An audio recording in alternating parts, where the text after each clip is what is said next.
Set نے جب زور دیا کہ وہ فلم کاسٹ میں موجود رہے گی تو کرپلانی دفتر سے باہر چلا گیا اور پھر واپس نہ آیا۔ کرپلانی کی عمر یہی 35 برس کے قریب ہوگی۔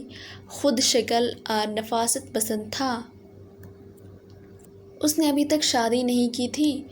اپنی خوبصورت فلیٹ میں اکیلے رہتا، جہاں اس کے 2 نوکر تھے، باورچی اور ایک دوسرا نوکر جو گھر کی صفائی کرتا تھا۔ وہ ان دونوں سے مطمئن تھا۔ اس کی زندگی بڑی حملہ ور گزر رہی تھی۔ اسے عورت سے کوئی لگاؤ نہیں تھا، مگر اس کے ہم عرض فلم ڈائریکٹروں کو سخت تعجب تھا کہ وہ عموماً رومانی فلم بناتا تھا جس میں مرد اور عورتوں کی پرجوش محبتوں کے مناظر ہوتے تھے۔ اس کے دوست گنتی کے تھے، ان میں سے ایک میں تھا جس کو وہ اپنا عزیز سمجھتا تھا۔ ایک دن میں نے اس سے پوچھا، کرپ، یہ بات کیا ہے کہ تم کبھی عورتوں کے نزدیک نہیں گئے؟ پر تمہاری فلموں پر عشق و محبت کے سوا اور کچھ بھی نہیں ہوتا۔ تجربے کے بغیر تم ایسے مناظر کیوں کر لکھتے ہو جس میں کیوپڈ ہوتا ہے یا اس کے تیر؟ یہ سن کر وہ مسکرایا۔ آدمی تجربے کی بنا پر جو سوچے وہ ٹھس ہوتا ہے، پر تخیل پر زور سے جو کچھ سوچے اس میں حسن پیدا ہوتا ہے۔ فلم سازی فریب کاری کا دوسرا نام ہے۔ جب تک تم اپنے آپ کو فریب نہ دو، دوسرے کو نہیں دے سکتے۔ اس کا یہ فلسفہ عجیب و غریب تھا۔ میں نے اس سے پوچھا، کیا تم نے تخیل میں کوئی ایسی عورت پیدا کر لی ہے جس سے تم محبت کرتے ہو؟ کرپلانی پھر مسکرایا۔ ایک نہیں، سینکڑوں۔ ایک عورت سے میرا کام کیسے چل سکتا ہے؟ مجھے عورتوں سے نہیں، اس کے کردار میں سے دلچسپی ہے۔ چنانچہ میں ایک عورتوں سے تخیل میں پیدا کرتا ہوں اور اس کو الٹ پلٹ کرتا رہتا ہوں۔ الٹ پلٹ سے تمہارا کیا مطلب ہے؟ یار تم بڑے کم سمجھ ہو۔ عورتوں کا جسمانی ڈھانچہ تو ایک ہی قسم کا ہوتا ہے، پر اس کا کیریکٹر جدا گانا ہوتا ہے۔ کبھی وہ ماں ہوتی ہے، کبھی چڑیل، کبھی بہن، کبھی مردانہ صفات رکھنے والی۔ ایک عورت میں تم 100 روپ دیکھ سکتے ہو، اور صرف اپنے تخیل کی مدد سے۔ میں نے ایک روز اس کی غیر موجودگی میں اس کے میز پر دراز کھولا کہ میرے پاس ماچس نہیں تھی، تو مجھے کاغذات کا ایک پلندہ نظر آیا جو غالباً اس کے تازہ فلم کا منظر نامہ تھا۔ میں نے اس کو اٹھایا کہ شاید اس کے نیچے ماچس کی کوئی ڈبیاں ہوں، لیکن اس کے بجائے مجھے ایک فوٹو دکھائی دی جو ایک خوبصورت سندھی لڑکی کی تھی۔ میں اس فوٹو کو نکال کر غور سے دیکھ ہی رہا تھا کہ کرپلانی آ گیا۔ اس نے میرے ہاتھ میں فوٹو دیکھی تو دیوانہ بار آگے بڑھ کر چھین لی اور اسے اپنی جیب میں رکھ لیا۔ میں نے اس سے معذرت طلب کی، معاف کرنا کرپ، میں دیا سلائی تلاش کر رہا تھا کہ یہ فوٹو مجھے نظر آئی اور میں اسے دیکھنے لگا۔ کس کی ہے؟ اس نے یہ کہہ کر معاملہ گول کرنا چاہا، کسی کی ہے؟ میں نے پوچھا، آخر کس کی ہے؟ اس لڑکی کا کوئی نام تو ہوگا۔ کرپلانی آرام کرسی پر بیٹھ گیا۔ اس کے کئی نام ہو سکتے ہیں، لیکن وہ رادھا تھی۔ ناموں میں کیا پڑا ہے؟ یہ وہ لڑکی ہے جس سے میں نے عرصہ ہوا محبت کی تھی۔ مجھے سخت حیرت ہوئی۔ تم نے محبت کی تھی؟ کیوں؟ میں محبت نہیں کر سکتا؟ اس میں کوئی شک نہیں کہ اب محبت کے نام ہی سے دور بھاگتا ہوں، لیکن جوانی کے دنوں میں ہر انسان کو ایسے لمحات سے دوچار ہونا پڑتا ہے جب وہ دوسری صنف میں بے پناہ کشش محسوس کرتا ہے۔ میں جاننا چاہتا تھا کہ کرپلانی کو اس لڑکی سے کیسے عشق ہوا۔ یہ کب کی بات ہے کرپ؟ تم نے آج مجھے حیرت زدہ کر دیا کہ تم کسی سے عشق لڑا چکے ہو۔ تمہارے عشق کا انجام کیا ہوا؟ کرپلانی نے بڑی سنجیدگی سے جواب دیا، بہت افسوسناک۔ کیوں؟ میں اس سے محبت کرتا رہا۔ میرا خیال تھا کہ وہ بھی مجھ میں دلچسپی لیتی ہے۔ آخر ایک دن جب میں نے اسے ٹٹولا تو مجھے معلوم ہوا کہ اس کے دل میں میرے لیے کوئی جگہ نہیں۔ اس نے مجھ سے صاف صاف کہہ دیا کہ وہ کسی اور سے محبت کرتی ہے۔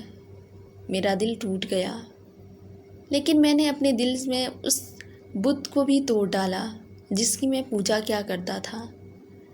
میں نے اس کو بے شمار بد دعائیں دی کہ وہ مر جائے۔ میں نے پوچھا، کیوں؟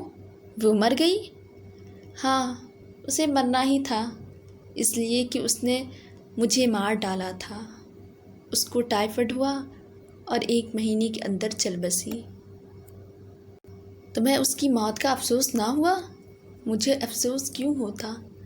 میری آنکھوں میں چند آنسو آئے، بہنے والے تھے کہ میں نے اس سے کہا، بے وفاؤ کیوں خود کو ضائع کر رہے ہو؟ اور وہ میرا کہا مان کر واپس چلے گئے جہاں سے آئے تھے۔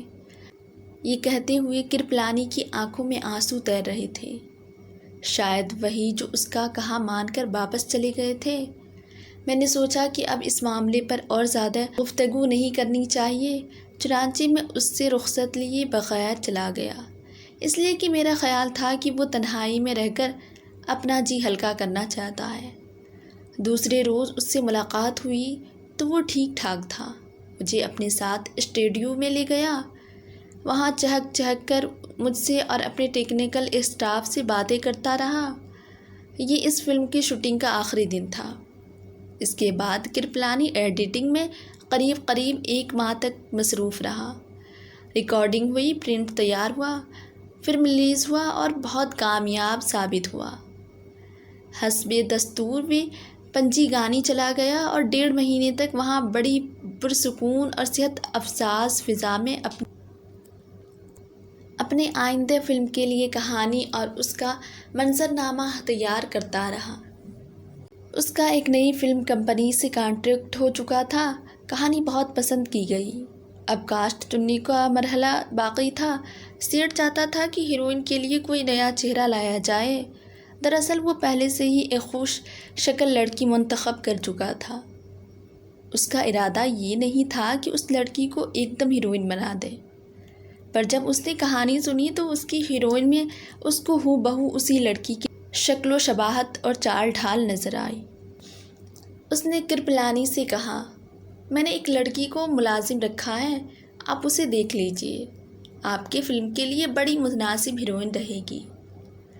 کرپلانی نے کہا، آپ اس کو بلائیے، میں دیکھ لوں گا۔ کیمرہ اور ساؤنڈ ٹیسٹ کے لینے کے بعد اگر میرا اطمینان ہو گیا تو مجھے کوئی عرض نہیں ہوگا کہ اسے ہیروئن کا رول دے دوں۔ دوسرے روز صبح 10 بجے کا وقت مقرر کیا گیا۔ کرپلانی کی عادت تھی کہ صبح سویرے ناشتے سے فارغ ہو کر اسٹوڈیو آ جاتا اور ادھر ادھر ٹہلتا رہتا۔ 10 بجے تک وہ نئے اسٹوڈیو کی ہر چیز دیکھتا رہا۔ 10:30 بج گئے، اس نے بیئر کی بوتل منگوائی مگر اسے نہ کھولا، اس لیے کہ اسے یاد آ گیا کہ اسے نئے چہرے کو دیکھنا ہے۔ 11 بج گئے مگر سیٹ کا دریافت کیا ہوا نیا چہرہ نمودار نہ ہوا۔ کرپلانی اکتا گیا۔ اس نے اپنی کہانی کی منظرنامے کی ورق گردگانی شروع کر دی۔ اس میں کچھ ترمیم کی۔ اس دوران میں 12 بج گئے۔ وہ صوفے پر لیٹ کر سونے ہی والا تھا کہ چپراسی نے کہا، سیٹ صاحب آپ کو سلام بولتے ہیں۔ کرپلانی اٹھا، سیٹ کے دفتر میں گیا جہاں ایک لڑکی بیٹھی تھی۔ اس کی پیٹھ اس کی طرف تھی۔ جب وہ سیٹ کی کرسی کے ساتھ والی کرسی پر بیٹھا تو دم بخود ہو گیا۔ اس لڑکی کی شکل و صورت بالکل اس لڑکی کی سی تھی جس نے اس سے عرصہ ہوا محبت کی تھی۔ سیٹ باتیں کرتا رہا مگر کرپلانی کے منہ سے ایک لفظ بھی نہ نکلا۔ بہرحال اس لڑکی کو ہیروئن کے رول کے لیے منتخب کر لیا گیا۔ کرپلانی اس لڑکی کو قریب ہر روز دیکھتا اور اس کا اضطراب بڑھتا جاتا۔ ایک دن اس نے ہمت سے کام لے کر اس سے پوچھا، آپ کہاں کی رہنے والی ہیں؟ لڑکی نے جواب دیا، سندھ حیدرآباد کی۔ کرپلانی چکرا گیا، سندھ حیدرآباد کی؟ آپ کا نام؟ لڑکی نے دل فریب مسکراہٹ سے کہا، یشودھرا۔ آپ کی کوئی بہن ہے؟ تھی مگر اس کا دیہانت ہو چکا ہے۔ کیا نام تھا ان کا؟ رادھا۔ کرپلانی یہ سنتے ہی اپنے دل کو پکڑ لیا اور بے ہوش ہو گیا اور دوسرے روز اچانک مر گیا۔